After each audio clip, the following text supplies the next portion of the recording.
Hello, ladies and gentlemen. This is Jeff Seiffert discussing his teacher toolkit for EDT 6065.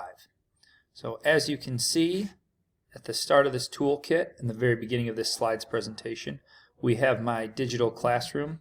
Today in the teacher toolkit, what we are going to be discussing are 6 different extensions, applications, and softwares that teachers can use in their classroom. All of these tech tools are considered technology enablers because they are supporting tools that aid in student success. One of these is a learning management system. One is an annotation tool. One helps with geography. There is a little bit more of a social studies theme to this teacher toolkit because I am a 6th grade social studies teacher in Hanover Park, Illinois. So today the tools we will be discussing are Google Classroom, Kami, Google Earth, Kahoot, Screencastify, and a website called iCivics. And again, these are all considered tech enablers because they are supporting tools for students. We are going to start our teacher toolbox discussion by going through Google Classroom, which is the learning management system that our school uses for our students. Our students, just so you know, are one-to-one with Google Chromebooks. So everything, all the apps that they use and the extensions that they use are compatible with PC and Google.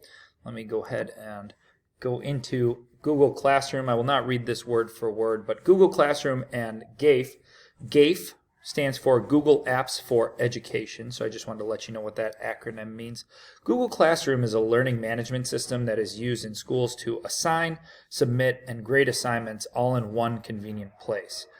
Some of these Google Apps for Education are Google Docs, Google Slides, Google Sheets, Google Sites, and Google Meets. A lot of these Google Apps for Education are very similar to software you would see in Microsoft Office. So for example, Google Docs is very similar to Microsoft Word. Google Slides is very similar to PowerPoint. Google Sheets is very similar to Microsoft Excel, so on and so forth. And one of the resources that we got here, one of the things I like to talk about with Google Classroom is that this is cloud storage, cloud computing. So rather than saving files to a student's device, they're actually saving to an account cloud. So the best benefits of using cloud-based storage, according to an article by cloudtweaks.com, there are 5 reasons why cloud computing is positively changing education. 1, no more expensive textbooks. 2, no more outdated learning materials. 3, no expensive hardware is required, so if you needed more storage. 4, classes are reaching more and more diverse students. And 5, users can access any information anytime, anywhere, on any device. And one of the best benefits of using cloud storage and using these Google Apps for Education is when they create their Google account and they link it to their device, okay, they are able to access the information from any other device that has Google. If they can log into Google from their phone, they can access their Google Docs from there. They can access their assignments and their slides and everything from there. So essentially what this does is it eliminates that whole, oh, I forgot my homework at home. Now they can pull it up from any device that they have access to. Just to show you a quick example of my Google Classes, for security reasons I'm not going to show any students, but this is what my Google Classrooms look like. Currently my school uses we are in a hybrid model, so we have AM and PM students. That's why there are so many classrooms there. So we have 10 periods, but 1 planned period. But here, as you can see, Google Classroom is compatible with Google Docs, all those Google Apps for Education. So here you can see we have an amendment project that the students are doing. That's through Google Slides. You can put Google Forms on there, which is a great tool for formative assessments or summative assessments for your students. You can put PDFs and PowerPoint. Anything that the students need to access it looks like just a normal stream with any other social media site, and the students are able to access that there. The next tech tool that I put in my toolbox is known as Kami. And Cami is essentially an editing tool that allows you to convert a PDF into a document that can be annotated and revised to meet an instructor's learning objectives.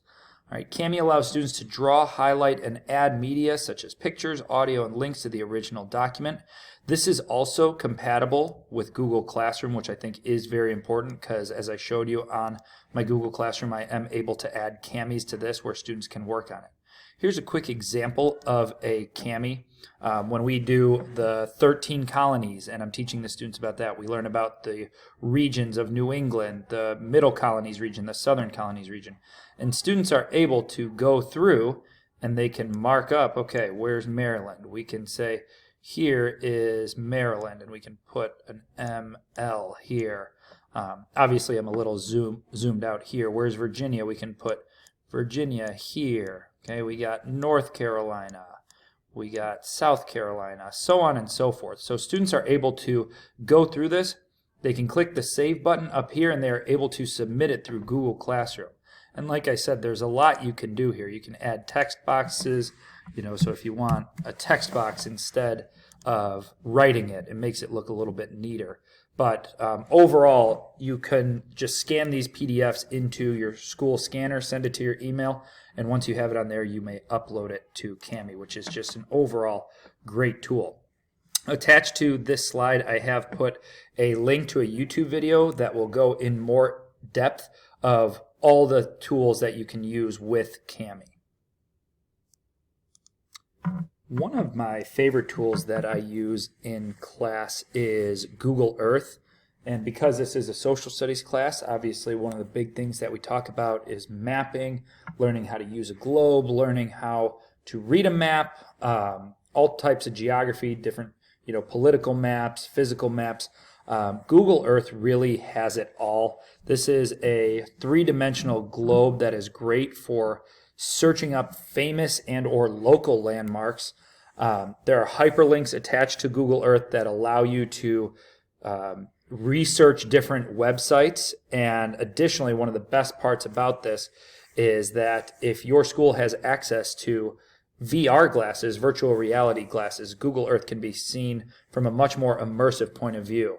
And according to COSN, one of the articles we read in our class, mixed and virtual reality can enhance experiential learning with opportunities to explore and act within and beyond a physical world. So let's go through and let's just show a quick example of Google Earth. This is Google Earth, and as you can see, you can manipulate kind of where you want to go. If you double click, it'll zoom in for you.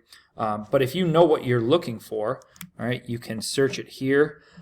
We can look up Discovering Ireland, and you click on that. Here are your hyperlinks that I was discussing. There are little pinpoints on the map that can show you, and when you click on them, it tells you what this famous landmark is. So if you're ever going on a vacation and you're looking for touristy destinations, you can use that. And right now I am not clicking anything. This is all Google giving you a 360 view, but you can learn more about it, and there are a lot of hyperlinks here. So overall, Google Earth is the best way to give students a three-dimensional and very immersive opportunity to see what places actually look like, which is absolutely fantastic. And again, that Google Earth icon looks like that, and that is hyperlinked there.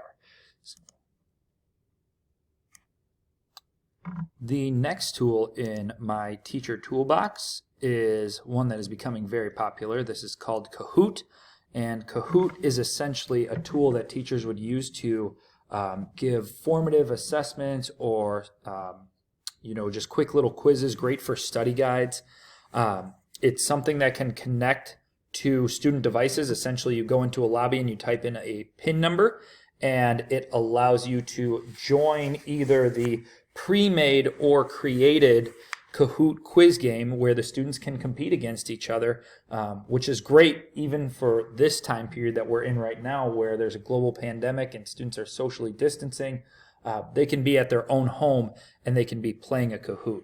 So here's my Kahoot page that I have some of the things that I discuss. We talk about why we need a government. We talk about the American Revolution. Here's a great review one that students can play. And if I click play, you just can choose a way to play this Kahoot, and it loads, and we can say students are one-to-one with their devices, and right there it's loading the game pin, and students are able to type that in from wherever they're at, any device, and they can play.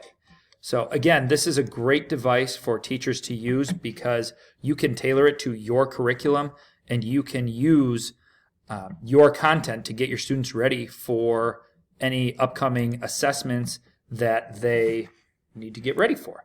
And here's a resource that is screenshotted that kind of gives you the basic ins and outs of Kahoot as well. The next tool that is in my teacher toolbox is known as Screencastify. There are a couple different ways to screencast. There are different apps, different extensions you can use. For right now, screencasting will keep a very basic generic definition. Screencasting is essentially what you're seeing right now. I am able to record my voice but still navigate through my desktop page, and I can show students how to complete a lesson. This allows the instructor to record themselves walking the students through each step of the learning process while recording their voice and displaying their own computer screen. This app was a huge help to me in March of 2020 when COVID-19 shut down schools. I was able to continue teaching my normal lessons and able to walk students through the process of whatever we were discussing that day. And it essentially turned my classroom into a flipped classroom. And the flipped classroom model is where students can learn the material during their asynchronous time and then contribute to class discussion when we would meet on Zooms. That's what we're doing now, where I'm still able to screencast and make videos and upload them to my YouTube channel. Students can watch it. Then when they do come in the building for in-class time, we can discuss what they watched. So the other benefit to this process is that the role of the teacher shifts towards that of a facilitator and coach by empowering students to take the control of their own learning. The use of technology further enriches the flipped learning process and promotes skills that are essential for the 21st century learning. Now, I actually, when we went into a lockdown and I was teaching my students from home, when I started using Screencastify, I learned it relatively quickly. And this hyperlink right here, if we were to click on it, is a video of me giving a tutorial on how to use Screencastify. Only have 135 views, not many, but hopefully it did help some individuals out. So here's my tutorial video that you are able to watch on YouTube. Like I said, it is on my YouTube channel. But Screencastify is a great way to teach your students without physically being in front of them. The final tool and website that I will be showing you as part of my teacher toolbox is a website I like to use called iCivics. This is where I meet the requirement of providing a sample lesson. One thing I do in my classroom is we talk about the 3 branches of government. And with the 3 branches of government, I show them the roles and responsibilities. And one lesson that I always like to do is I like them to play a game called Executive Command, which is part of iCivics. Now, I'm not going to show you how the game works. Essentially, you take on the roles and responsibilities of the Commander-in-Chief, the President. But the nice thing about iCivics is that I have linked some resources here. Each lesson comes with a slides presentation and learning objectives that meet your state standards. So iCivics not only gives you simulations you can play, which are much more immersive for students, but they also provide you with learning objectives that the students will be meeting. So overall, that is my teacher toolbox. All of these tools were chosen because of how much students enjoy them and the engagement and just really overall how happy they are to be learning when they're using these tech tools, these tech enablers. So thank you very much for joining in. I appreciate it. I hope you all have a great day.